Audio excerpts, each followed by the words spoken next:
आज हम आए हैं यहाँ कासम सा मट्टारी की दरगाह पे।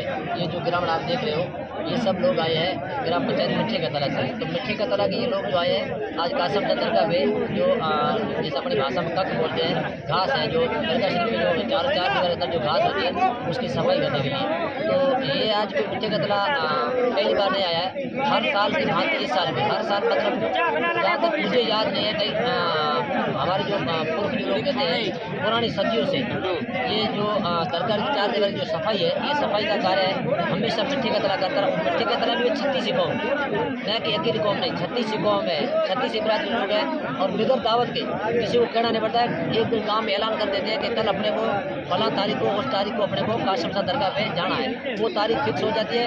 तो 36 कौम के लोग आते हैं, अपना पूरा सामान साथ में लाते हैं, पूरी गाड़ियों के साथ में आते हैं, पूरे काफिले के साथ में आते हैं, आकर के या कासम सा दरगाह की सफाई करते हैं। और ये काम सदियों से मिट्टी का तला करता आ रहा है। इंशाल्लाह अल्लाह से उम्मीद करते हैं और कासम सा की दरगाह से दुआ से हमेशा ये काम मिट्टी का तला ग्राम लोग करते रहेंगे।